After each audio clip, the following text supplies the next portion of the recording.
and welcome to Scare You to Sleep. I'm your host, Shelby Scott, and I'm here to read you a few spooky bedtime stories.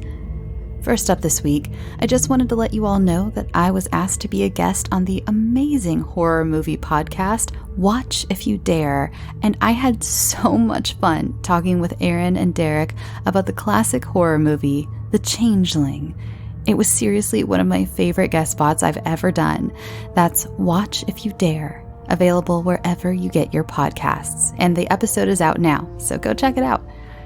This week, I was so fortuitous to gather 4 horror stories that all had themes surrounding mobile phones and texting. If you have an addiction to social media, then this might be the episode to get you to finally cut down that screen time. Because tonight, I have 4 horrifying tales of why we should probably just disconnect once in a while. First up is by author Clark Roberts. You know Clark from his stories Sometimes and Vengeful Fangs. Sometimes is that one that made so many of you squirm at the end, so you know you're in for a good one. This is The Visitor.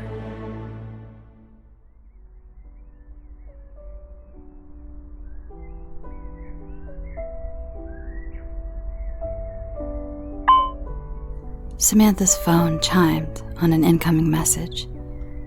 She paused from folding the shirt with the rainbow-colored unicorn on the front and instinctively flicked her eyes to the girl's bedroom window. Seated on Julie's bed, or was this the one Josie now slept in, Samantha had a perfect view of the summer day outside. The large oak trees in the front yard dappled the morning sunlight over the grass. She leaned and peeked down from the window. The twins were both still occupied in the sandbox. From inside, and at this height of the old farmhouse, they looked impossibly small, impossibly vulnerable. They'd been outside for hours, staying busy in the sandbox and giving Samantha the break she so desperately needed. Yeah, some break. Vacuuming, dishes stacked to the ceiling, and now the unending laundry task. She blew a lock of fallen hair from her eyes. Frank had built the massive sandbox for the girls the previous summer. Back then, there'd been shared duties with the housework, but back then certainly wasn't dropping by to visit anytime soon. Beside her on the bed, the cell phone screen lit up like a beacon as it rang in 2 more successive messages. Odd, because nobody ever reached out to her anymore. Half a year ago, even the reporters had ceased calling and sending emails filled with skepticism about Frank.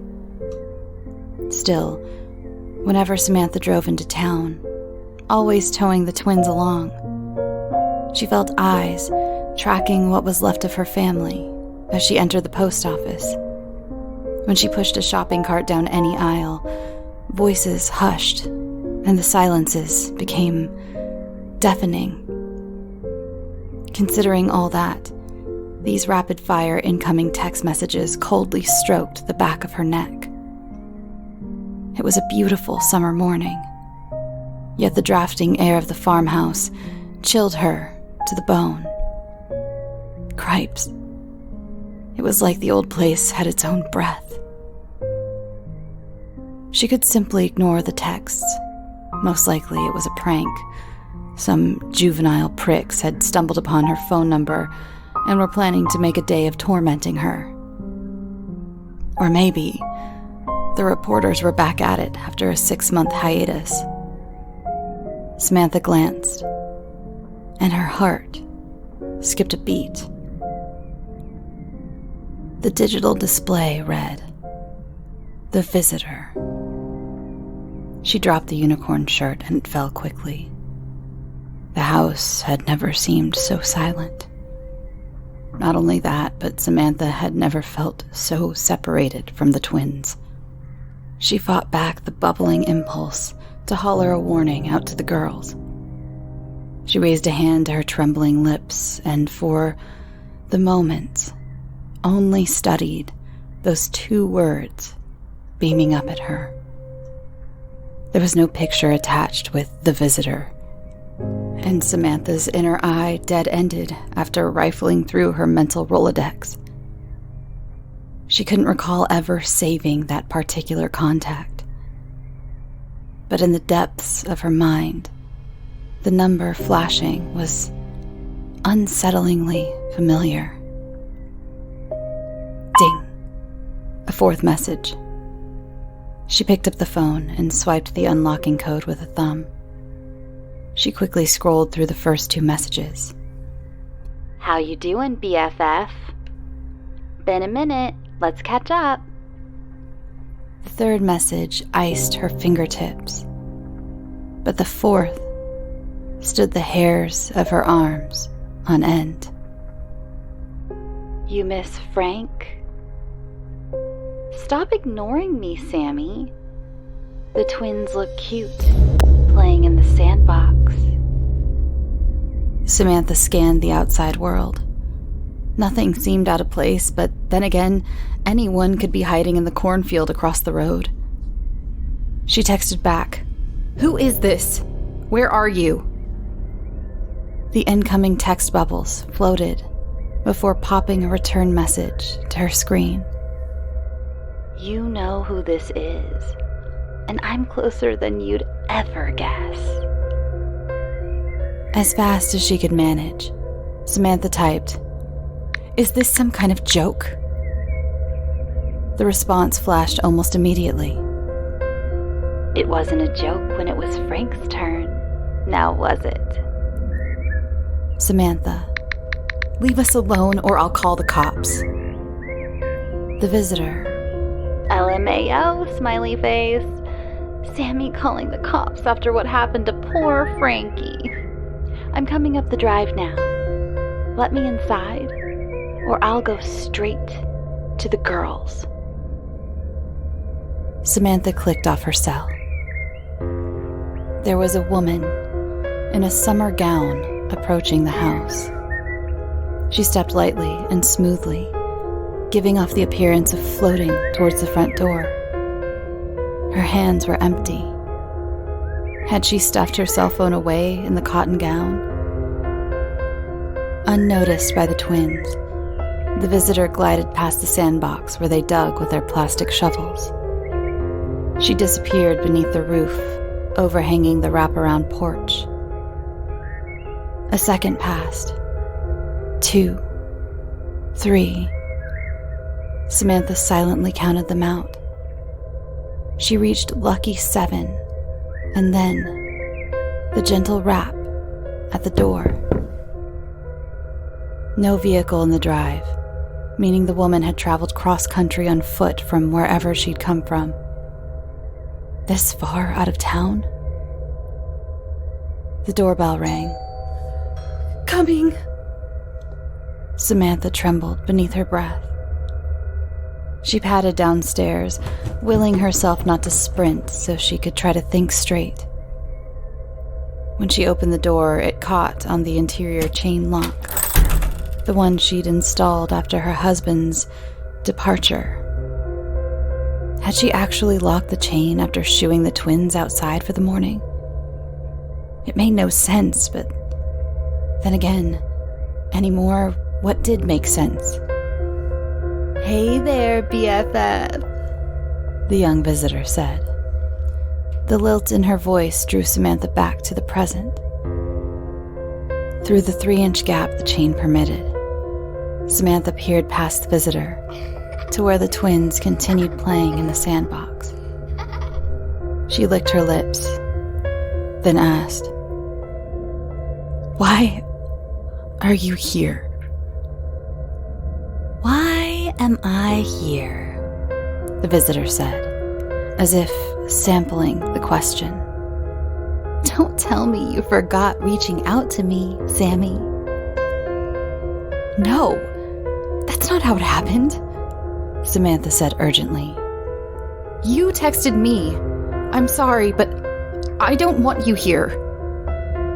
She went to shut the door, but the visitor put her hand up in the gap and firmly stopped it. "Open the door and let me in." The visitor glared through the small space, and without looking away, she nodded back over her shoulder, as if reminding Samantha how alone the girls were. Samantha understood there was no other option. Was there ever? Certainly there hadn't seemed any option with Frank. So, why would it be different this time? "There'd been no option with Frank," the visitor said, shaking her head. What the hell? Had Samantha even voiced that aloud? It was as if the woman had plucked her thoughts like a flower's petals. "Let me in." "Okay then," Samantha said. "Just let me get the chain." Samantha shut the door and paused before sliding out the lock, her thoughts racing at hyperspeed. She didn't have to do this. She could shut herself in the basement, find a corner and sob and wait it out. The twins be damned. They had to learn to fight for themselves at some point. How could she think those things? Everything left in the world that mattered was in that sandbox, so how could she even entertain leaving them out there to fend for themselves? She slid the lock out, opened the door, and there the visitor stood. Young and beautiful. "Aren't you inviting me in?" the woman asked. Her eyes slowly traced down over Samantha and lingered when they raised up. "Of course," Samantha answered. She'd never felt so unfairly judged by another woman. Here she was in baggy shorts and one of Frank's old castaway shirts, while the woman presented before her was perfectly fresh. Samantha stepped to the side, and as she closed the door, the twins' whispered laughter was shut off completely. After entering the farmhouse, the visitor commented, "A lovely home, if only a bit untidy." "It's difficult sometimes, being alone," Samantha explained. She shook her head, regretting the confession. There was no reason to fumble an explanation to this stranger. "Difficult? Certainly it is." The visitor nodded. She giggled with great femininity before gliding straight to the chair nearest the picture window, where the sunlight filtered through. She traced her manicured nails over the chair before turning back to Samantha and said, "A glass of wine would be proper for our discussion." The visitor settled into the chair, slightly raising the bottom of her gown, and Samantha envied the small amount of golden, smooth skin revealed. "Wine," Samantha answered in a vacant voice. She started for the kitchen, then glanced back to see the visitor's gaze had drifted out the window. Straight-backed, the woman appeared to have all the time of the day. So why did Samantha feel so rushed? She went to the kitchen and took down 2 wine glasses, filled them from the box in the fridge. Before returning, the knife block caught her eye. She set the wine glasses down and absent-mindedly reached out. Let her touch settle on the top knife with the longest blade. No, she thought. The visitor only wants to talk. No need to jump to conclusions. No need to be so extreme. She headed back to the living room and passed a glass to the visitor. The woman sipped, her eyes peering over the rim. When she set the wine glass down on the window's ledge, A slight smudge of lipstick marred the rim. Without taking a drink from her own glass, Samantha asked, "What did you come out here for?" "Where's your husband?" The visitor returned, casually. "That's none of your business," Samantha snapped. She slammed her glass down, her first defensive reaction since the start of the strange encounter. "Besides, you know damn well where he is." Did the visitor smile? Not a smile. A smirk. And although it dropped from the corners of her mouth as quickly as it had risen, it held on a bit longer in her intense eyes before it receded from there too. "I guess your Frankie's whereabouts are none of my business," the visitor said, dismissing the awkward moment. She cleared her throat, and when she shifted her posture, absolutely everything about the woman instantly changed. The day seemed to have deepened in the few minutes since the visitor had entered the home. And now, with the woman fully awash in the sunlight passing through the window, Samantha gathered her initial impression of the other woman couldn't have been more mistaken.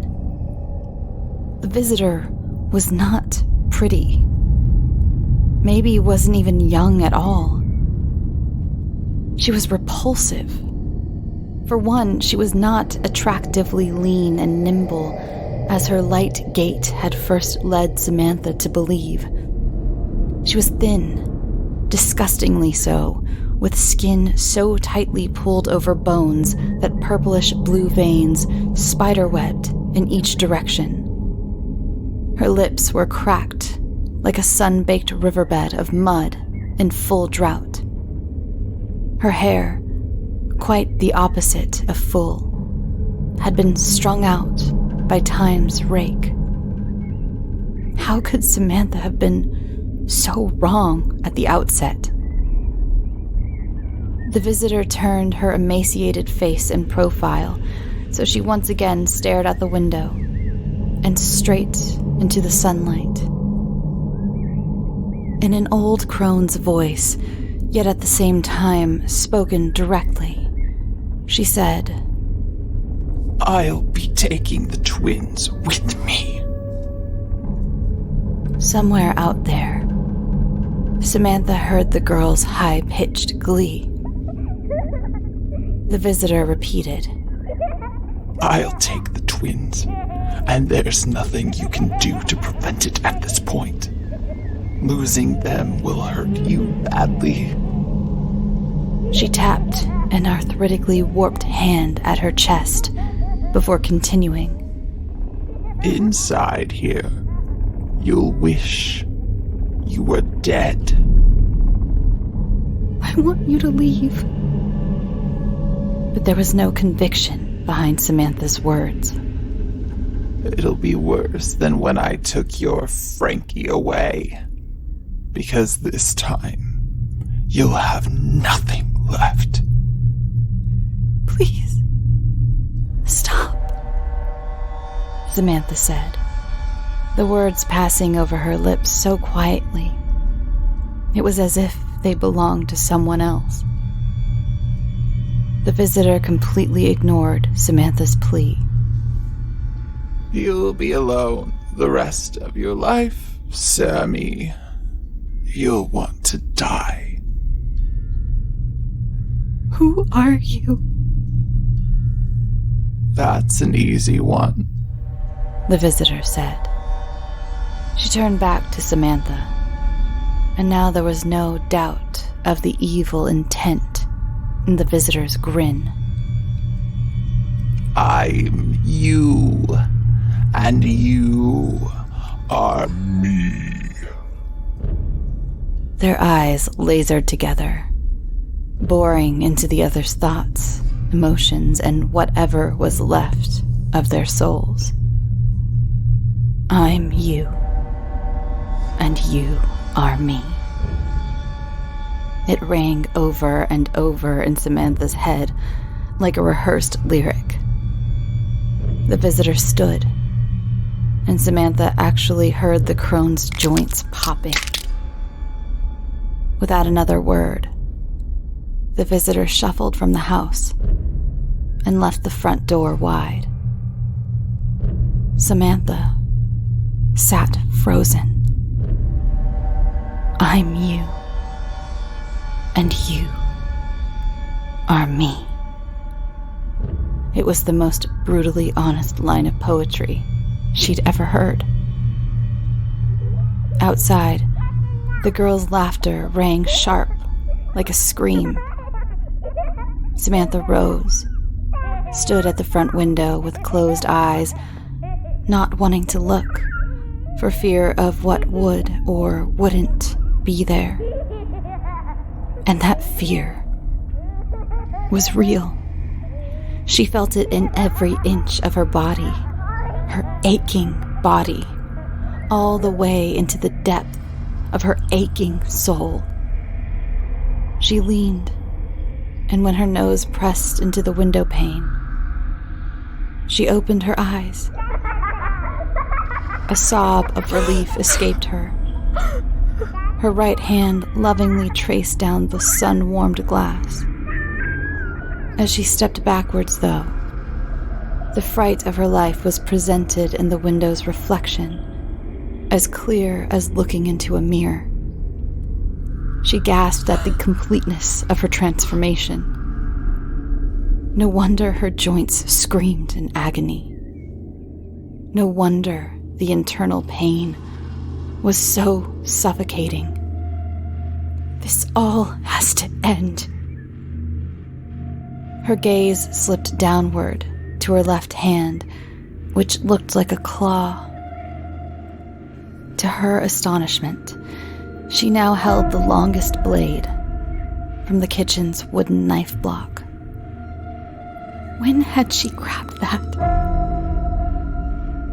In her opposite hand, the cell phone chimed a final message. She held it up and read it, confused. It wasn't an incoming message. There hadn't been an incoming message in over 2 months. Only an unending chain of outgoing messages to an invalid number. Which meant the last message was hers. I'm you, and you are me. There was only one glass of wine in the room, untouched and without a trace of lipstick on it. In her head, it was so impossible to keep straight what was and wasn't real anymore. What was buried beneath the sandbox, though? That was real. The knife in her hand, that too was real. Frankie was gone. The visitor had stolen him away. The twins were gone, or soon would be. Samantha dropped her cell phone, and it clattered to the floor. She went outside to the twins, not sure if she felt like playing a kid's game, no longer certain of what she wanted at all since the visitor had left. The door closed with a click before stepping down the porch. Sammy swore she heard someone on the other side rattle home the chain lock, like an old woman, afraid of her own life. Mommy?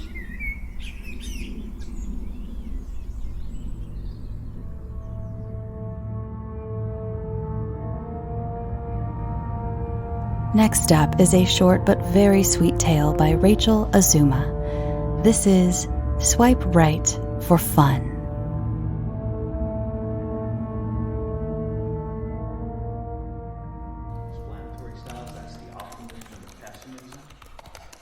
I sit in my sunken chair as the voice of the professor is almost drowned out by the clicking and clacking of keyboards that echo off the walls of the ancient lecture hall.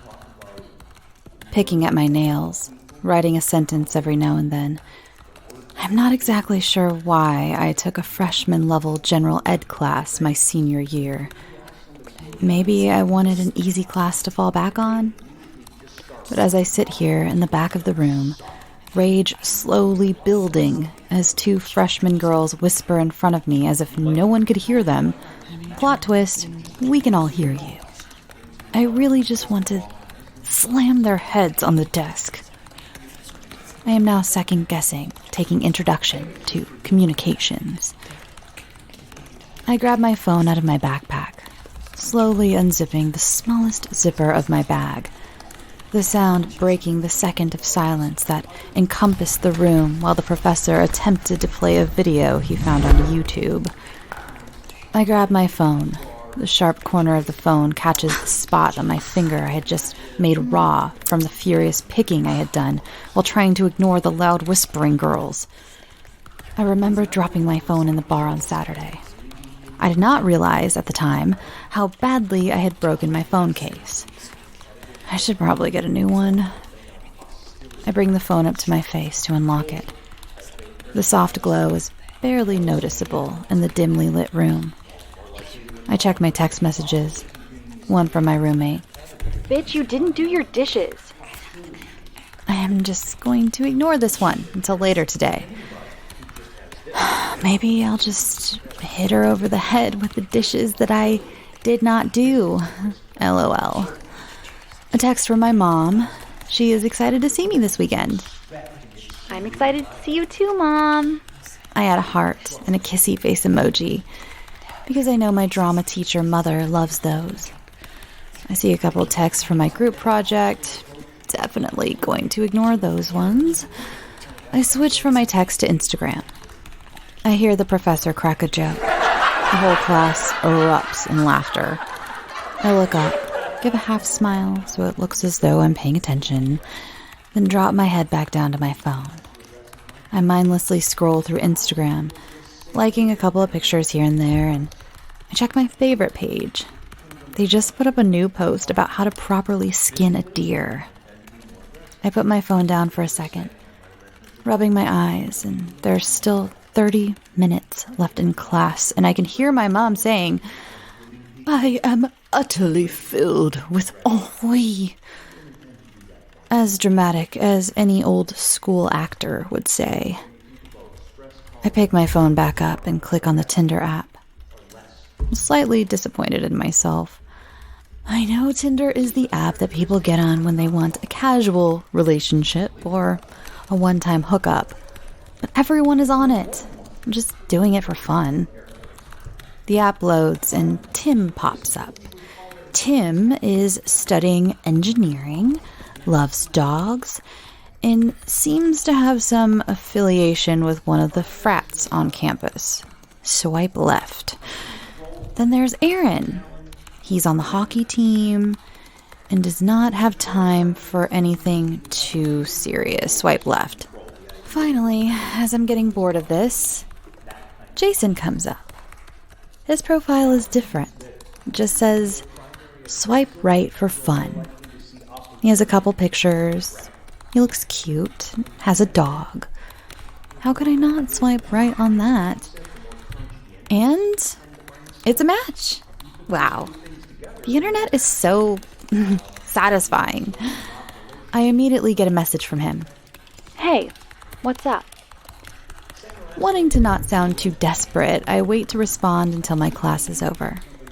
I grab my phone out of my tiny backpack pocket and see he's already texted again. It says, Want to go on a hike with me? I do not want to go to my last class. I respond right away this time. No need to keep him waiting. I'm sitting 10 minutes later, waiting near the trailhead, staring at the ground. I feel warmth on my hand and realize that I was digging my nails into my palm so hard that I had made myself bleed.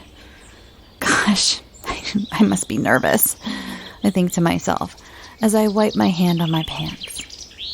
I see Aaron walk up. We hug and introduce ourselves. My hands are shaking. He seems excited and says, "Let's get started." A little too loudly, I say, "After you!" He starts to walk ahead of me, and I reach behind me, making sure the knife in my back pocket isn't showing. He does not need to see it. Yet. I wonder if skinning a deer is the same as skinning a person. Man, the internet is so satisfying.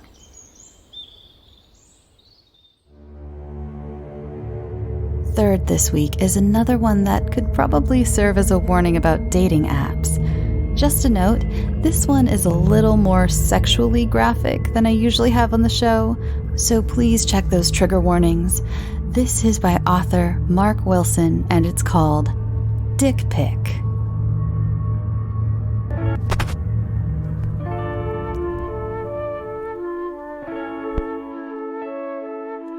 Grinder, Growler, Hornet, Scruff.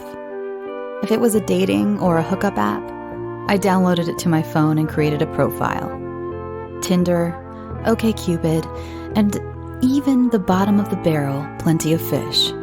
I was relentless in my search for Mr. Right, though most of my matches were Mr. Right Now types. Not a complaint. A little fun on the way to love never killed anyone, right? I've been part of the online dating scene for 6 months now. Getting ghosted by guys didn't hurt my feelings anymore. Neither did insults from insecure trolls. What did incite a bit of bitterness and induce a week of binge eating was getting to know someone and then being stood up when we were supposed to meet. Like, what a waste of both of our time. Occasionally, shit got weird, which came with the territory of these apps. Nudes were normal and practically a standard greeting at this point. People would sooner show you their whole asshole than a picture of their face. Sometimes the stuff guys would send would just be straight up strange. I've gotten messages with pictures of guys who had managed to stuff abnormally large eggplants up their ass. Once, some freak sent a video of him pounding away at a pumpkin. And it wasn't even autumn. How seasonally inappropriate. Anyway, I guess I should be grateful it wasn't ever anything involving gerbils or dogs and peanut butter. Around 2 a.m. one morning, as I laid in bed, scrolling through a sea of headless torsos and bare-ass profile pics, a notification banner dropped down from the top of my phone screen with a twinkling chime. I had a new DM. Nothing good ever came from a message sent after midnight, but I tried to remain positive. Perhaps it was another lonely heart like myself, looking for love on all the wrong apps. The message was sent from a user named Cleaver42069. No profile picture. Go figure.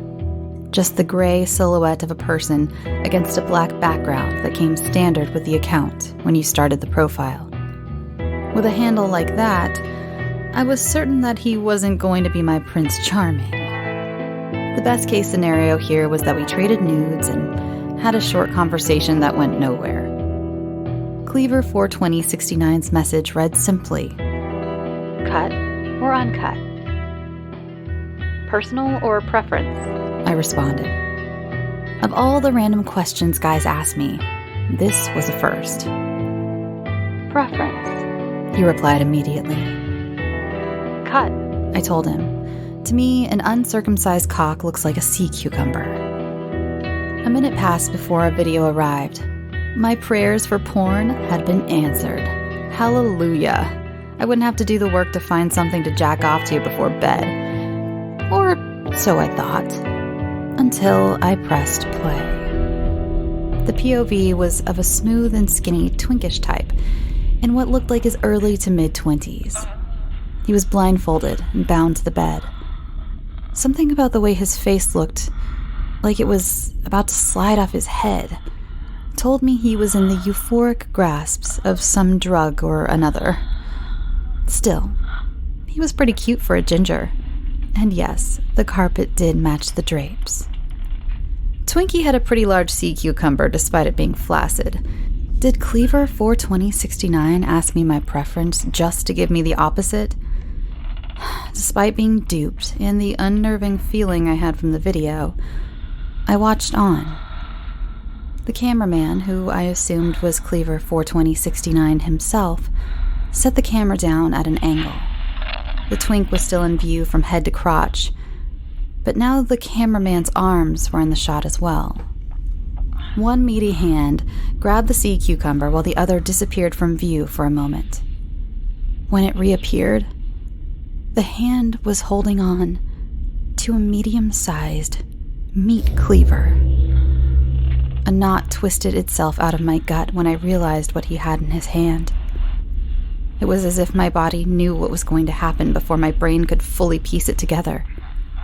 I screamed and clasped my hand to my mouth in horror when, without hesitation, the man started sawing away at the base of Twinkie's tremendous trunk.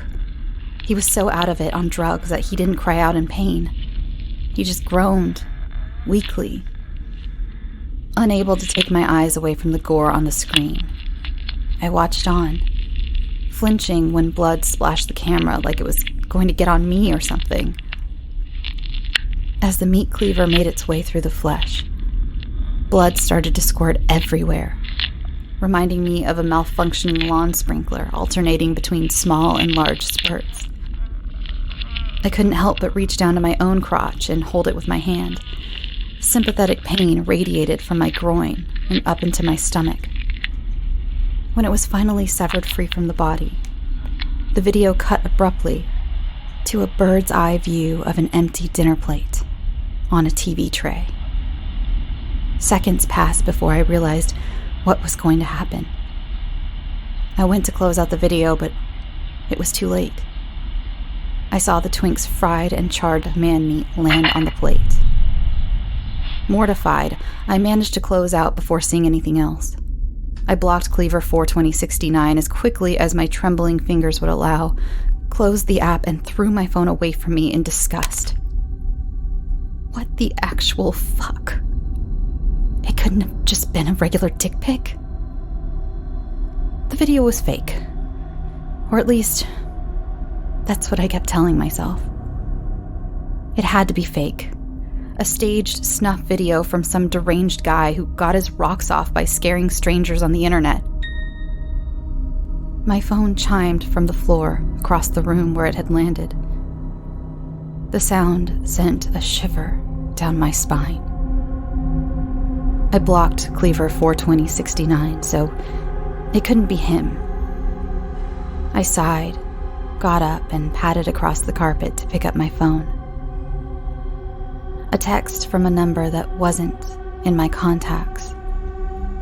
I considered deleting the message without reading it. Sometimes it was better not to know. It had to be one of the countless randos that I've exchanged digits with in the past. They were always popping up days after our initial conversation had died, hitting me with a hey, hoping it would be enough to lure me back. As always, curiosity got the better of me, and I opened the message. Did you like my video? My heart pounded, and my palms became instantly clammy. How the hell did this freak get my phone number? I was in the middle of telling him to go fuck himself when my phone dinged again, and a picture came through. A lump formed itself in my throat, impossible to swallow, as I was confronted with a picture of a door. Bright robin's egg blue with a handmade welcome sign. It was my front door.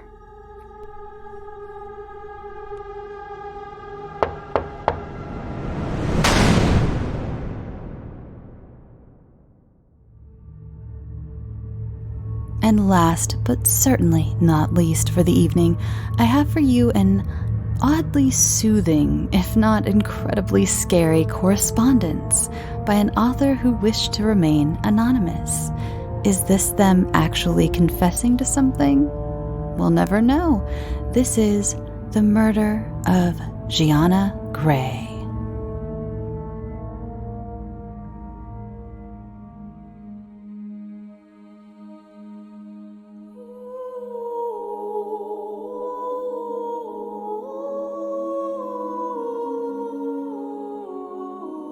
Writing this letter, I've come to the realization it's the 1-year anniversary of the day Gianna Gray's body was discovered, and the case is still considered unsolved. Well, by the public at least. I know who killed her. I know the events that led up to her death, and the reason she was killed in the first place. Of course, I haven't told the police yet. If you're reading this, I can guarantee you won't either. The case went cold a few months back, so there wouldn't be much use for a testimony now, anyways. It would be quite ironic, though. Killer gives witness testimony for their own victim's murder. I can see it now. It would make headlines. I would make headlines. In fact, I'm thinking of committing another one. Another murder, I mean. The thought has taken up every space inside of my brain, and I don't know how much longer I can wait. The media would go wild, I'm sure. Another execution on the anniversary of the last. The story would be a wonderful addition to my already copious amounts of murder memorabilia provided to me by fellow news reporters and journalists. Some of the articles were even written by yours truly. Nothing incriminating, though. I made sure not to be too early to the scene of Gianna's murder. I know what law enforcement looks for when discovering killers. I've watched enough documentaries, read through enough newspapers. You probably want to know why you've received this message. Well, I felt the need to keep the tradition going. After all, I did the same with Gianna. Although she got hers much too late to alert anyone else. Besides, I took her letter back during the cleanup. Too incriminating, you know? Speaking of Gianna Gray, let me tell you a bit about her. Maybe it'll give you a hint as to why I chose you in specific as my next victim. Gianna was your average teenage girl. She was always on her phone, never too concerned with what went on around her. That's how I was able to watch her from afar without her noticing. I could learn where she lived, her routine. She was a very repetitive person. We're quite similar in that sense. She was big on protests, too. She always had some new issue with society that she wanted to complain about, especially over dinner with her parents. Quite loving, they were. Too bad. Their love couldn't save her from me. She hated pictures of herself. Nobody could capture Gianna in the lenses of their cameras without incessant complaints beforehand. When she was still alive, that is. I made sure to take as many photos of her as possible in her last moments. And the photographer's camera flashes afterwards were relentless, to say the least. I think you can assume which were released and which have been kept away from the public eye. Really, though, I sympathize with her parents. It isn't their fault that their daughter was a little too unaware of her surroundings.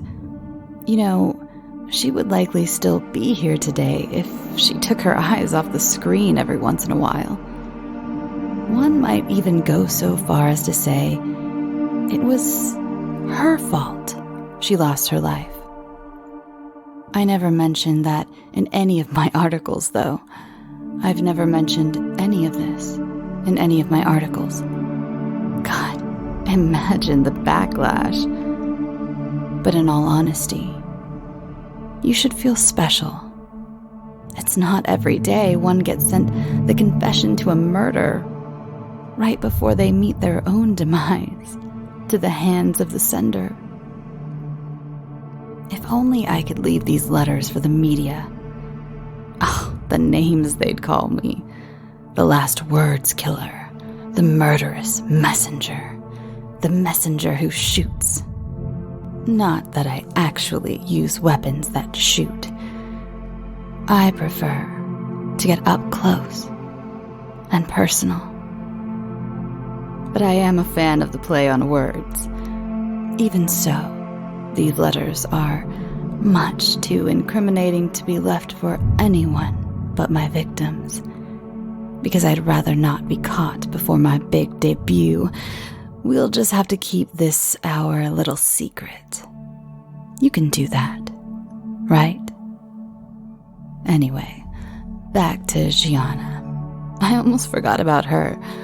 Well, I watched her for about 6 months before I ended her life.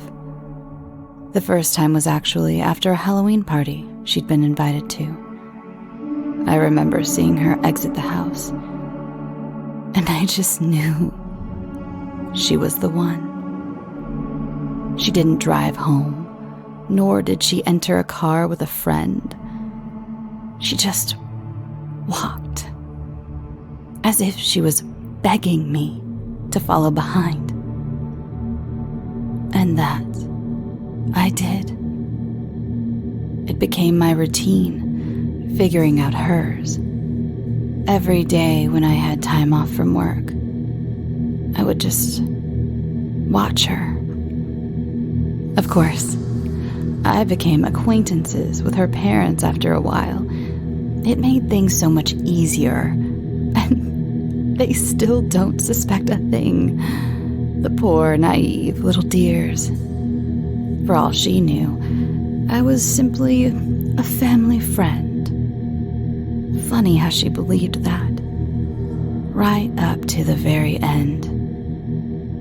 Now your parents don't even know I exist. They're not around enough. I've witnessed them leaving before you're even awake, and getting home after you're already asleep. I know it bothers you. You tell them it doesn't, but I've seen you in your room, crying, telling yourself how much you wish they could be there, how much you need them to be there, especially after all the bad days you've been having recently.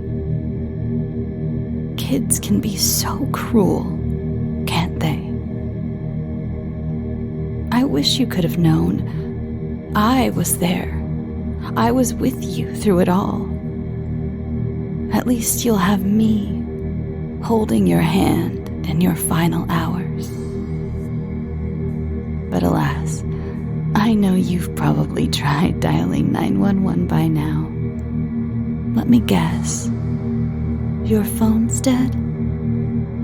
How silly of you to think I didn't plan for this. I know how you go straight to your room to charge your phone every time you get home from school. Honestly, you've really got to stop wasting your battery like that. It's getting unhealthy. Speaking of chargers, I wonder where yours went. Don't worry, I'm just kidding.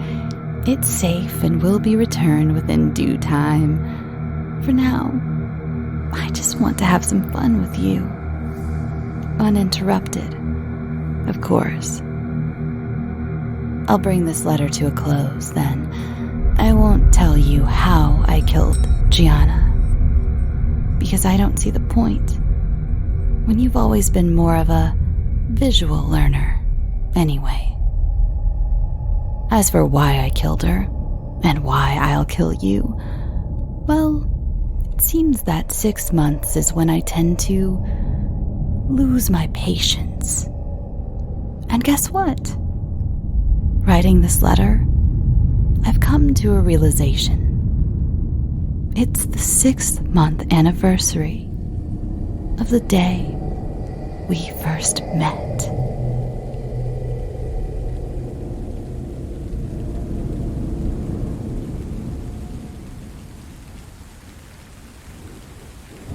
Thanks for listening. Thank you so much to all of my authors this week, and thank you for all having the same thought process about cell phones and texting and things. I just thought it was so neat that these 4 aligned in such a beautiful way. I love how different they all were, too. Thank you. And I hope I did your stories justice. If you want to follow the show on social media, you can follow at Twitter, Instagram, and Facebook at Scare You to Sleep. The Facebook page, it's not a page, it's a group, so you have to ask to join and answer a couple questions just to make sure you're not a robot. Had a lot of robots lately, or, trolls or whatever, so just answer the questions. You don't have to make them lengthy answers, just, I heard about it on the podcast. And what is it? It's a podcast. Literally, you can just say podcast, and I'll let you in.